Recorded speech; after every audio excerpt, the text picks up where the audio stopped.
Coach Rod and this West Virginia staff continue to cook when it comes to adding players out of the transfer portal. And in this lunch hour live stream, what I'll call happy hour, right here on Couz's Corner, we're going to talk about it. We're going to talk about the last 6 transfers that have come in for the Mountaineers. I'm going to give you my opinion on each one, look at some stats, some pro football focus numbers and whatnot. We're just going to talk about it. And we're going to do it on this live edition of Couz's Corner, which is brought to you by BetUS Online and by Katz, Cantor, Stone Street, and Buckner, attorneys at law. Thank them for being sponsors here on the show. Thank you for joining me on your lunch break. For those of you who are working, just like I am today. But I thought I'd take a few minutes here on my lunch break to bring you guys this news. Most of you have probably heard this by now. Some of these names are 2 or 3 days old. But I took some time off over the weekend to spend time with family and whatnot, and also to get some stuff up on the basketball side of things. But I'm here today, and I'm here to talk to you guys. Thank you for joining the show. If you're watching over on X, I asked it once the show's over, please come over and check out YouTube on Couz's Corner and subscribe to the channel, please. I'm getting really, I just exceeded 9,000 subs over the weekend, so that means I'm that much closer to getting to 10,000 subscribers. So thank you all for helping me do that. Before we get into talking about these different transfer portal guys, I'm going to give a quick shout out to one of these sponsors, a longer shout out. So bear with me. I'll be back in about 40 seconds. Since 1931, the attorneys at Katz, Cantor, Stone Street, and Buckner have been the voice for victims who have suffered serious injury or death. They have a fierce passion for truth and justice and a sincere compassion for those who have been wronged by others. Whether you have been in a car accident or fighting with an insurance company, or you or a loved one has suffered serious injury or death due to medical negligence, we will ensure your voice is heard loud and clear. Katz, Cantor, Stone Street, and Buckner will ensure there is justice for all West Virginians because we are your lawyer, your voice. Visit us at yourlawyeryourvoice.com. Thank you for your patience and for letting me give a shout out, an extended shout out there to Katz, Cantor, Stone Street, and Buckner, your personal injury and medical malpractice attorneys in the state of West Virginia. And they are licensed in Virginia as well if you live in that state. All right. Let's go ahead and dive in. Man, as I was preparing for this show, I had a list of 5 names written down, and then boom, I get on 24/7 Sports site, and I see somebody has transferred from Arkansas to West Virginia. What in the world? I look down, it's an offensive lineman. So we'll go ahead and kick the show off by talking about him, and just also want to remind you guys, my sources for this show are 24/7 Sports, Rivals, West Virginia on SI with Skylar Callahan, and, of course, Pro Football Focus, as I'd use their numbers as well. So let's talk about Tykeist Crawford from Arkansas. Spent the first year of his career at Charlotte and has spent the last 4 years at Arkansas, or 3 years at Arkansas. No, it's 4. So he will be a 6th-year guy, I guess. 1, 2, 3, 4, 5. Yeah, he'll be a 6th-year guy thanks to the COVID year, a redshirt year. But he has a lot of experience. Over his career, he has played a total of 643 snaps. So, that doesn't sound high for somebody who's been in college that long. But he's not started a ton of games. He has started a few games, according to Rivals. But he spent most of his time playing the tackle position for Arkansas. His best season was 2023 when he played 331 snaps, 179 of those in run blocking, 152 in pass blocking, graded out with a total grade of 63.4, run blocking grade of 58.4, so not so great there, but had a pass blocking grade of 77.3. So he really excelled in the pass blocking side of things. Gave up 2 sacks that year out of 331 snaps, so that's not bad at all. He's only given up 4 sacks in his career. He's given up 9 hurries in his career in 643 snaps. So the cool thing about this, number one, he's a big dude. He's 6'5", 324 pounds. So he's a big body at that position. But he's also, again, has experience playing in the SEC for Arkansas, which I like. Very experienced. He only has 1 year of eligibility remaining. He's a 6th-year guy. So it looks like Coach Rod and his staff are bringing in a lot of experienced guys. They're bringing in a mixture of younger guys and older guys, and I like that. They're trying to win now, but they're also building for the future. And then I also want to talk about the fact that West Virginia was able to flip him from another Power 4 school. He had already verbally committed to UCLA, but West Virginia was able to get him on a visit, get him on campus, and once they did, that's all she wrote, baby. He committed. So West Virginia was able to get Tykeist Crawford. I hope I'm pronouncing his name right in the mix. Again, a name I was not even on the radar until right as I was getting ready to go on the air, and I had to do some really quick notes and research real quick. But I'm really excited about this addition. Another body on the offensive line to add with Walter Youngbear. I got to get this young man's name right here. Kimo Makaniole from LSU. And, of course, another name I'll talk about here in a minute, in Robbie Martin. But, yeah, so I'm really excited about this ad from an SEC school who West Virginia was able to flip away from UCLA, a Big Ten school. So I think that means a lot. All right, and just a reminder, guys, I will get to the chat. Once I go through these players and give you my thoughts on them, I will jump into the chat and get some comments, read some comments. But I want to get through the monologue first so that I don't get distracted, because I do get distracted very easily. So I apologize for that. All right, let's go ahead and talk about the next name on the list, which is, and I don't have these in any particular order, guys. I'm just rolling here. Let's go ahead and talk about the other offensive lineman, Robbie Martin. Now, the Robbie Martin name should be familiar to you West Virginia fans. He was the number one player, at least according to most services, coming out of the state of West Virginia as part of the 2024 recruiting class. He was attending Huntington High School. West Virginia was in the mix with this young man pretty much all the way up until the end, but he ends up going to North Carolina. I'm not sure if that was because West Virginia backed off or if it was because he chose NC State. And I said North Carolina, I meant North Carolina State. But anyway, he ends up going to North Carolina State. Well, he spends a year at North Carolina State. He did redshirt, which is very normal for an offensive lineman, especially at a Power 4 program. It's very rare for an offensive lineman to start as a freshman or play as a freshman at that level. It's really your top of the line elite guys who do that. Well, Robbie Martin didn't play at NC State, hits the portal.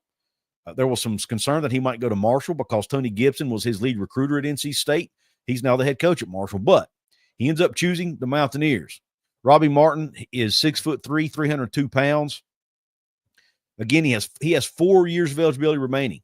So he's a young player that West Virginia can develop. He can grow in the program, hopefully, and they can develop him into a really good player. Not sure if he'll play this year. It's very possible. I'm sure he'll have that opportunity. I don't expect him to because of some of these more veteran guys that are being brought in, but don't be surprised if you see Robbie Martin on the field this year for the Mountaineers. Some of the schools that were after him coming out of high school: Cincinnati, Duke, Georgia Tech, Illinois, Indiana, Mississippi State, Miami, Penn State, Tennessee, Virginia Tech, just to name a few. Very highly coveted young man. Oh, and by the way, I forgot to tell you on Tykeist Crawford, the one I mentioned earlier, the one who committed today from Arkansas. Coming out of high school, he was a 4-star recruit, being recruited by pretty much all the major programs, including Alabama and Georgia, just to name a couple. So very talented. Both of these young men are very, very talented. So hopefully West Virginia's O-line coach, Jack Bicknell Jr., can get the best out of these young men and get them to the next level. And I think it says a lot that this staff, and especially about Coach Bicknell, that he was able to get the Tykeist Crawford, a kid who had already committed to another program, a Big Ten program at that.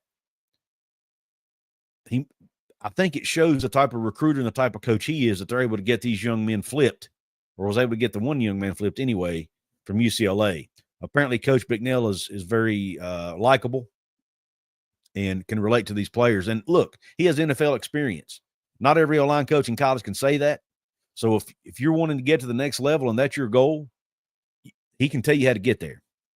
All right, let's go ahead and jump over to the defensive side of the ball and talk about Braden Siders, a defensive edge rusher out of Wyoming. He stands 6'5", 252 pounds, has 1 year of eligibility remaining. In 3 seasons at Wyoming, he has 92 tackles, 24 tackles for loss, 13.5 sacks, and 4 passes defended. So a very, very productive year. In 2024, he had 21 tackles, 5 tackles for loss, 3 sacks. In West Virginia, just again, to show you, a lot of fans keep harping on they're not Power 4 guys. He had an offer and had verbally committed to go to Arizona, a fellow Big 12 school. West Virginia got him on campus, was able to flip him from Arizona. So a flip, another flip from a Power 4 school, Braden Siders. And I think it's a great ad. When you go watch film on this young man, I really like his energy. I really like his motor. He does a great job setting the edge and getting off the ball quickly. He can get to the quarterback in pass rush situations. I really, really like this young man's tape. I think he plays with that hard edge that Coach Rod wants. And I think they've got he's got the potential to be an excellent player. He has the potential to come in and start, in my opinion, for this Mountaineer team. When you look at his Pro Football Focus grades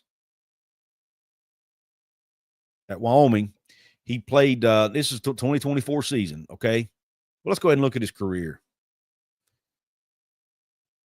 In his entire career, in 2024, he graded out a 72.6 overall. In 2023, he graded out, which, by the way, was 76th in the country out of 869 graded defensive ends. 2023, he graded out with a 63.4. 2022, he graded out with a 68.3. So you've seen him progress and get better throughout his career.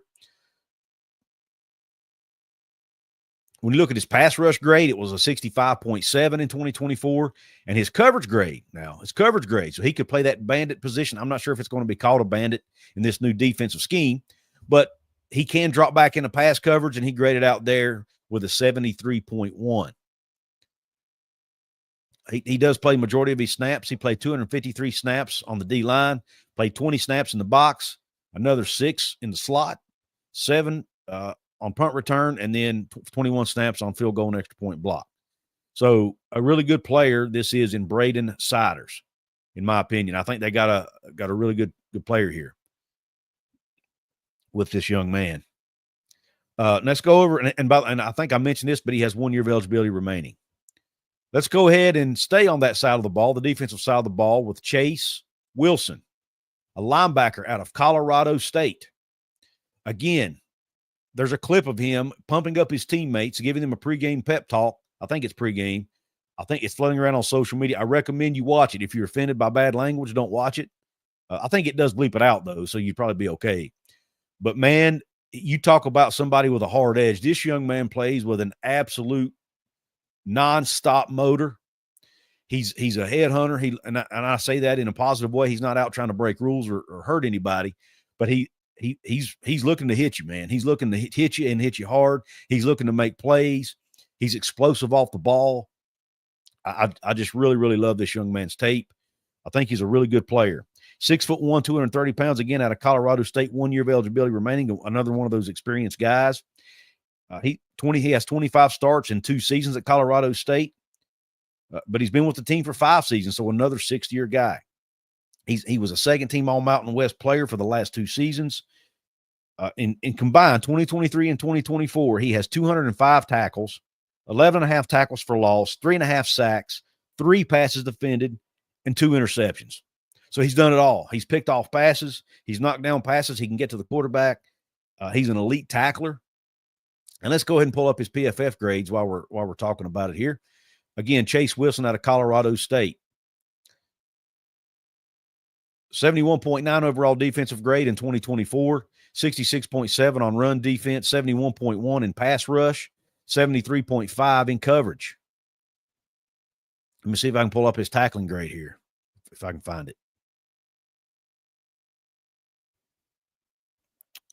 Let's see. Doesn't show his tackling grade on the screen I'm looking at, but he was 83rd nationally in pass rush grade among all linebackers, 319 linebackers, which is really good. In 2023, his overall grade not as good, 57.3, but he's improved. He started out in 2020, and he's improved pretty much for most part throughout his career. But again, plays with a really high motor, and I really like his game. He just plays with a ruthless aggression. I'll use that term. Ruthless aggression, I think, will be the best way to describe how this young man plays. I think he fits the mold of what a Rich Rod player needs to be. I think he fits the mold of a West Virginia culture.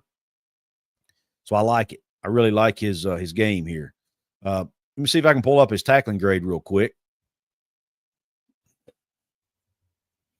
because I do want to see that. I think as a linebacker, that's really important to see somebody's tackling grade. So let me go ahead and scroll down here and find Colorado State. Go ahead and look at defense. Chase Wilson. Here we go.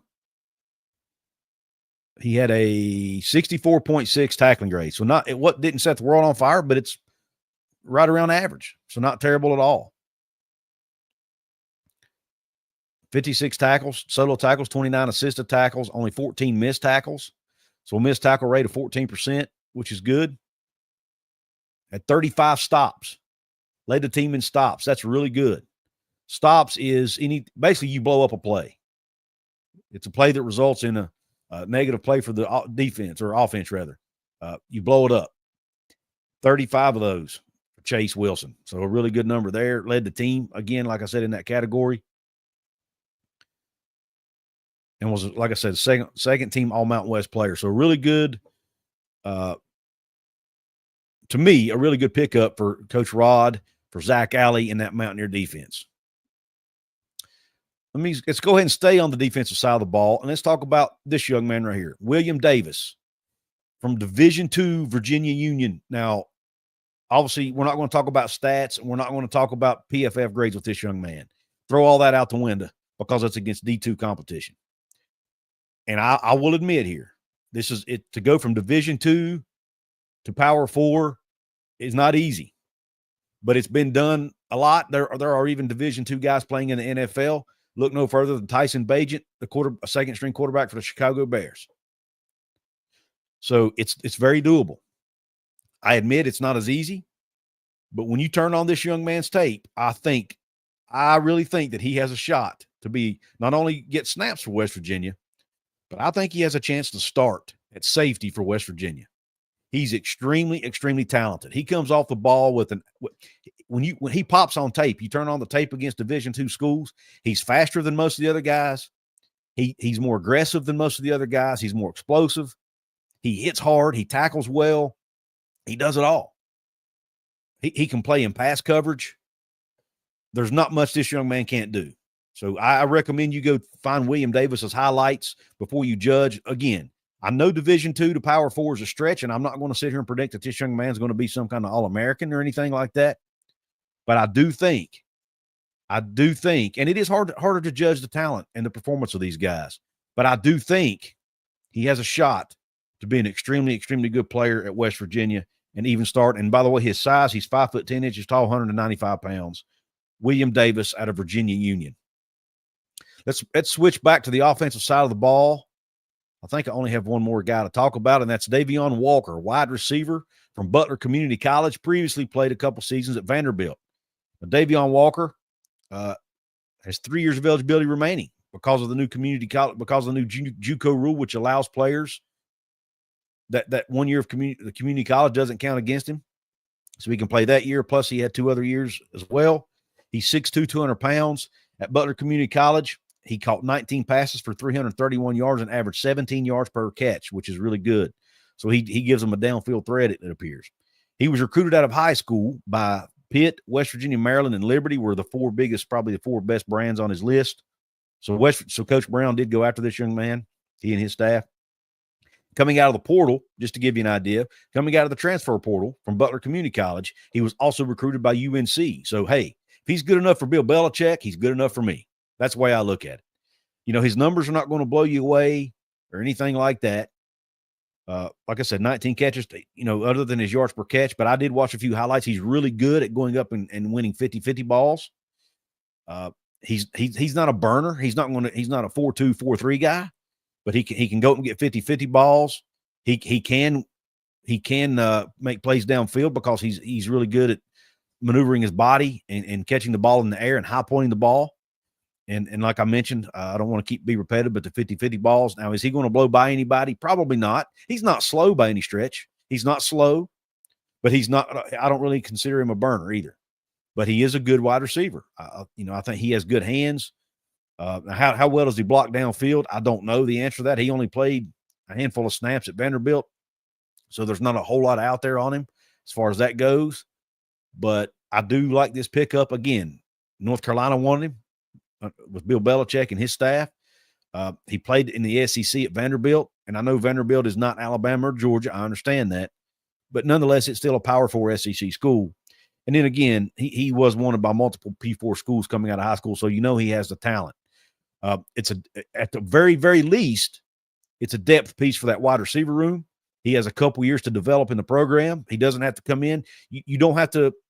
Not every player has to be a starter, right?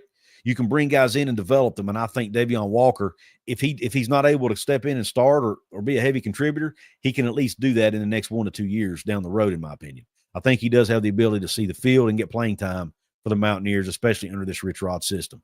So that is, I think I've covered everyone right now. My favorite of this list, just looking at pure tape and talent and looking across the board, I really like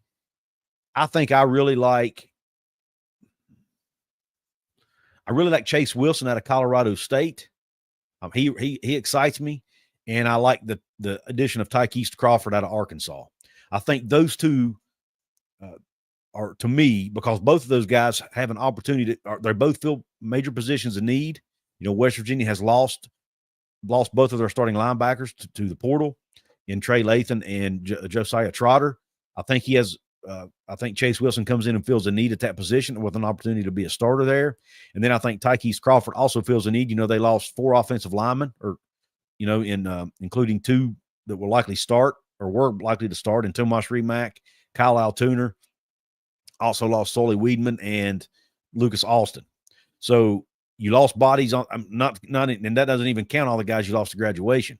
So offensive line is a huge position of need. So I love the pickup of Tykees Crawford. He can come in and play right now, likely even start, potentially, or at least compete for a starting spot at one of the tackle spots. And again, fills a position of need. And the fact that he's played at an SEC school and played a lot of snaps at an SEC school, to me, is extremely, extremely intriguing. So those are my favorites off this list. I'd love for you guys to let me know what your favorites are. Let me go ahead and get into the chat now and see who we got there. I don't have any super chats, but I do have Kenny Evans, a VIP member, chiming in. He says, so excited, ready for a new start. Is West Virginia going after ex-Marshall players in the portal? I haven't seen any, Kenny, that I know of. Doesn't mean they're not, but I have not heard or read of any ex-Marshall players that West Virginia has talked to. But again, we don't know them all either. I had not read or seen anything about Tykees Crawford either. WVU Fan 13 says, it's not okay, golf. I have a raging hard edge right now. A little too much information. All right. Daniel Gigak says, true me. I'll take an SEC lineman. I agree, Daniel. Tanner Trax Premier, who's a VIP member as well, says, is Chris Henry Jr. still in the mix for 26? I'm sure West Virginia's working on that, and I'm sure they'll continue to work on that. So, yeah, I would say yes, he is. It's probably going to be a long shot because Ohio State is Ohio State. But I would say West Virginia is likely not going to give up on getting him to Morgantown. And I'd say as long as he's not signed and playing for Ohio State, there's always a chance. Daniel Gigax says, okay.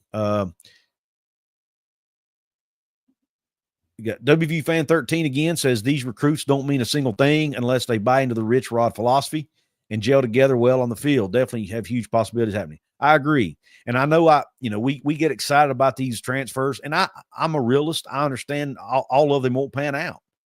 You're not going to bat 1,000 on these guys.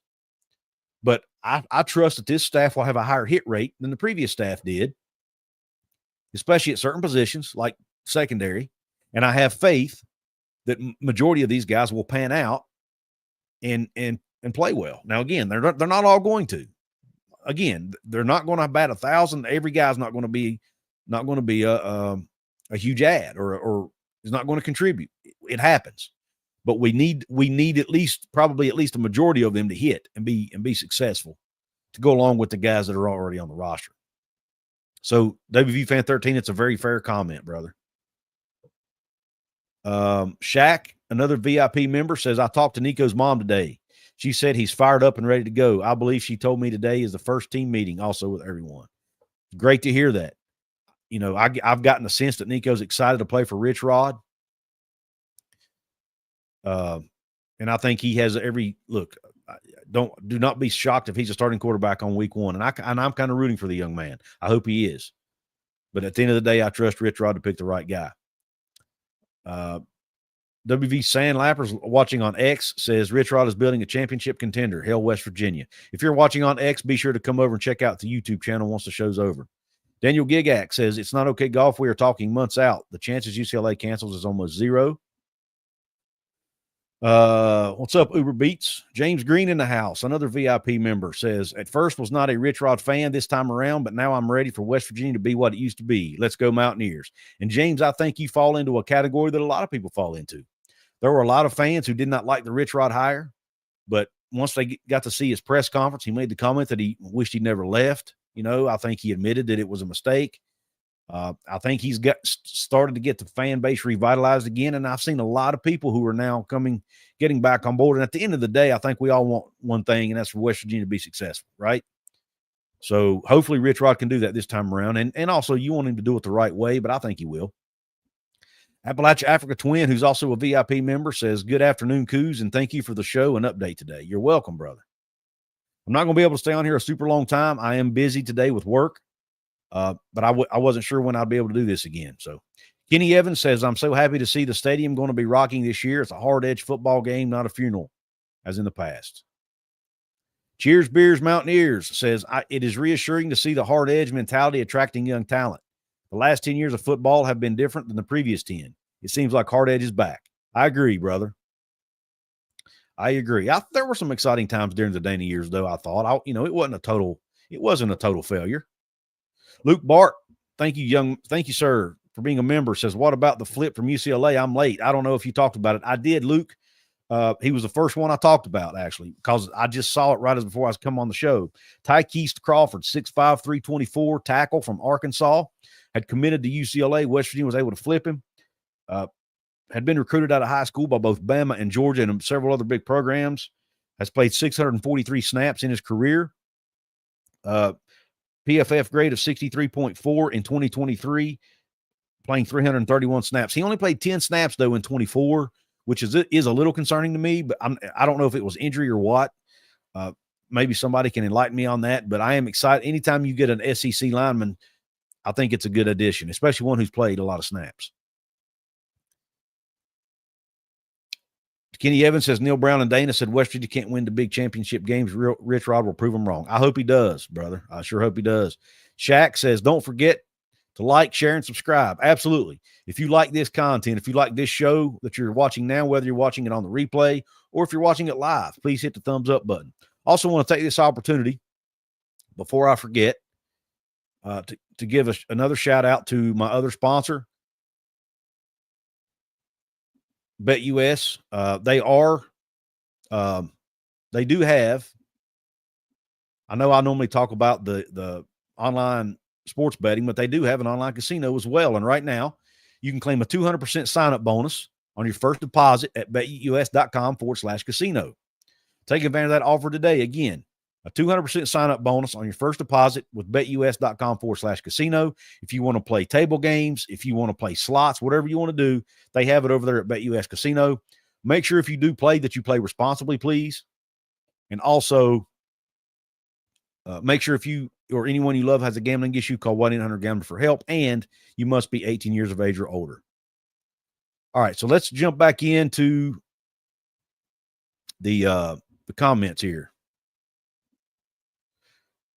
Denny Allen says, I am thrilled to see the new lineman joining the fold, but correct me if I'm wrong, but didn't Rich like his lineman a little leaner for his zone scheme and more mobile? Does this still apply today? I'm not sure, Denny. I thought the same thing.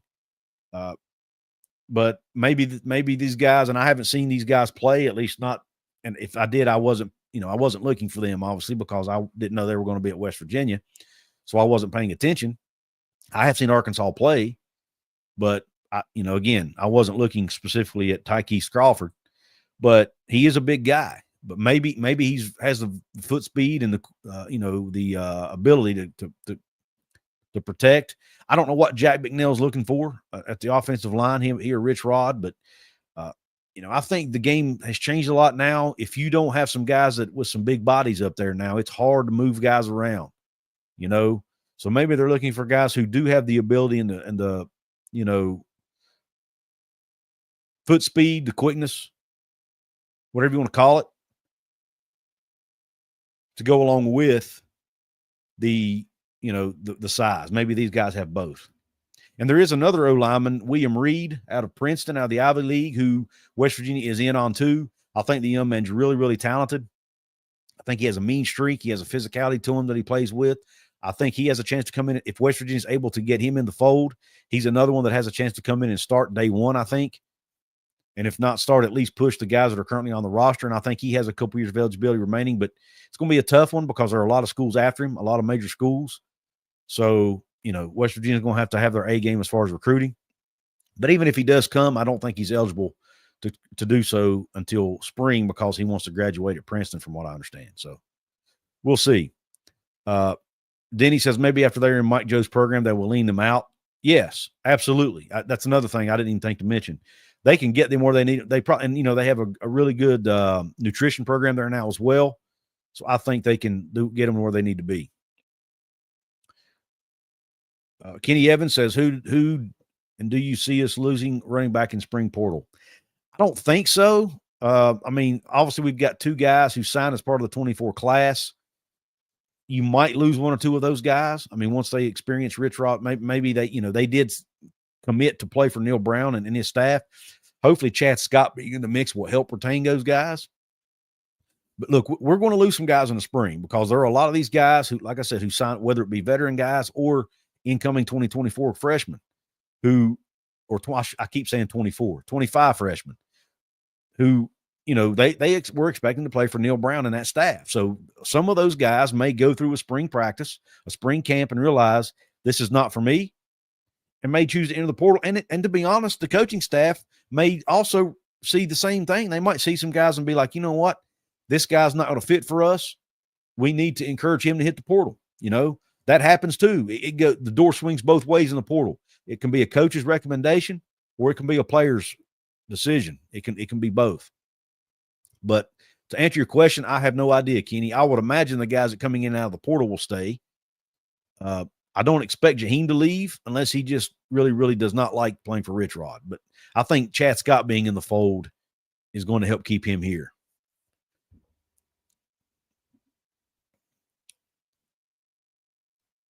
WV Fan 13 says, I haven't been this excited about WVU sports in a while.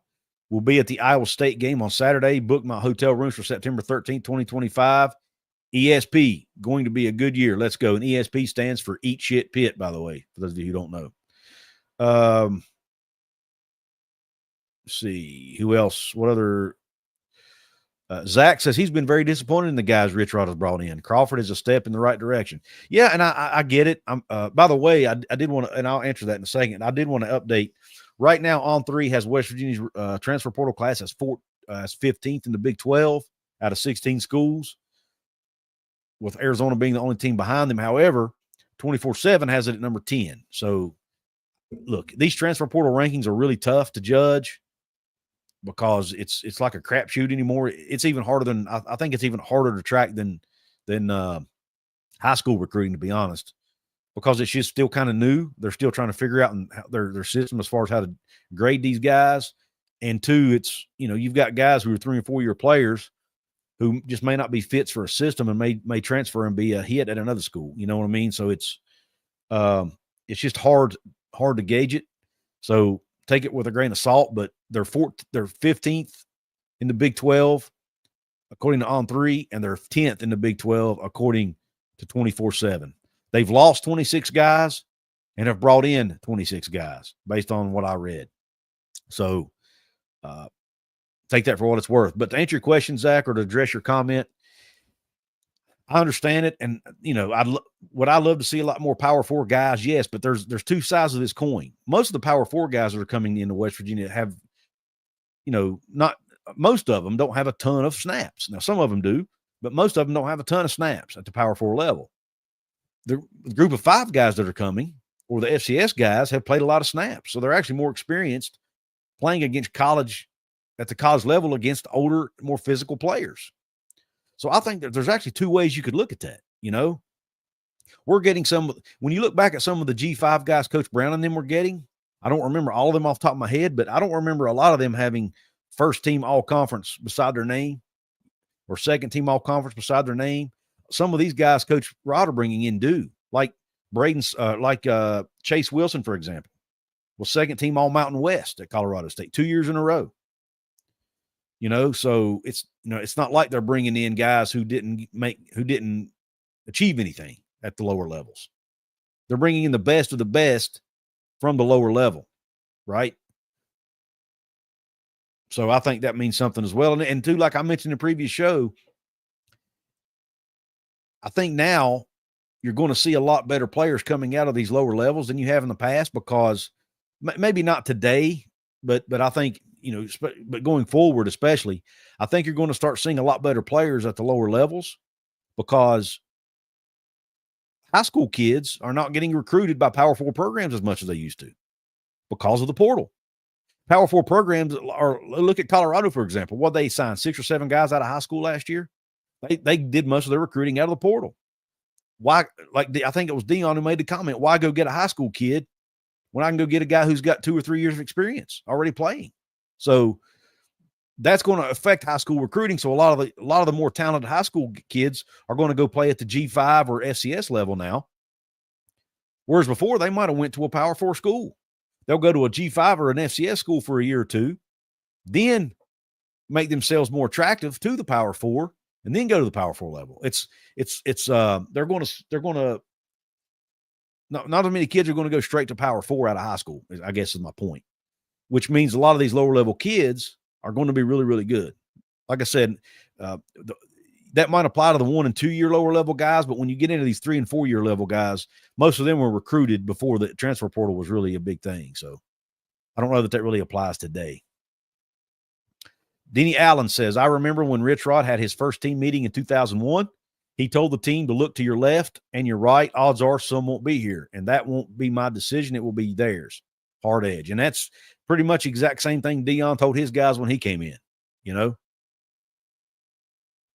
And Rich Rod told him in the meeting when he got hired, he said, look, you guys are going to work harder than you've ever worked before. And some of you won't work. Some of you are not going to be a fit here. He told him that from the get-go. He's been honest with them. Doug Hurst says, if we can control the line of scrimmage, absolutely. And that's why I like these offensive line additions of Robbie Martin and Tykees Crawford and the kid out of LSU, or the young man out of LSU, Kimo Makaneole, and then, the Walter Youngbear, all these guys. Dane the Surveyor in the house says we should be top tier next year. I hope so, man. I really hope so. All right. Well, listen, guys, Daniel Gigak says it, and it wasn't pretty in 2001. It was not. That team won 3 games, if you recall. So I want us to be realistic here. To me, a bowl game is realistic expectations for year one. Anything above that, to me, is a bonus. But I do think they're trying to win now. I mean, you see they're bringing in a lot of 4th and 5th and even 6th-year guys to this program, so they plan to win now. But let's be realistic and realize what Darren DeVries is doing in basketball is not in the norm, okay? When you have this many new guys on a team, now I will say, though, they did not lose as many players to the portal when Coach Rod was hired as they even lost a couple years under Brown. So it might not be as hard for him to build a team culture as we think, but we'll see. A lot of it may depend on how many guys stick around after spring. And I think, by bringing in some of the Jacksonville State guys that he brought in, guys who have played for him, that's going to help with the culture and the chemistry, I think, because they can educate the other guys on what to expect. You've got KK Tarnu, who played for him at Jacksonville State, still on the roster. He's coming back for another year. You've got Xavier Bosley on the roster. He will be there for another year. So you do have guys on this roster who will have played for Coach Rod for at least 1 to 2 years. They can help the other guys understand what it takes to win and what his expectations are. I think I don't know that can be, I don't know that that's been talked about enough. I think that's important. Zach S. says he don't expect 25 to be great record-wise. It's more about laying a foundation. Absolutely. That's what I'm saying. I do expect a bowl game appearance, though. I'm not going to sit here and say I'm going to be happy with 3 or 4 wins, but if they can make a bowl game to me with a new coaching staff and basically, half your roster turned over, basically, then I think, counting the freshmen and the transfers, then I think, bowl game is a realistic expectation. All right, well, listen, I'm going to jump off of here. Easy 8 wins, Burdett. I don't think it'll be easy, man. I really don't. The Big 12 is a tough league. It's a league with a lot of parity. And, you've got a new staff. About half your roster is going to be turned over. It's not going to be easy by any means, but it's doable. I do think it's doable, but that's not going to be my expectation. Well, I've got to run, guys. I've got work to do. I thank you all for joining me on this lunchtime live stream. And please hit the like button on your way out. Please subscribe to the channel. Help me get to 10,000. Please share it with your family and friends who like college football in West Virginia. And don't forget my sponsors, BetUS Online and Cats Counter, Stone Street, and Buckner Attorneys at Law. Thank them for helping me keep the lights on. Thanks for tuning into the show. Hope the rest of your day is top shelf. Q Country Roads. What's up, Benny the Butcher?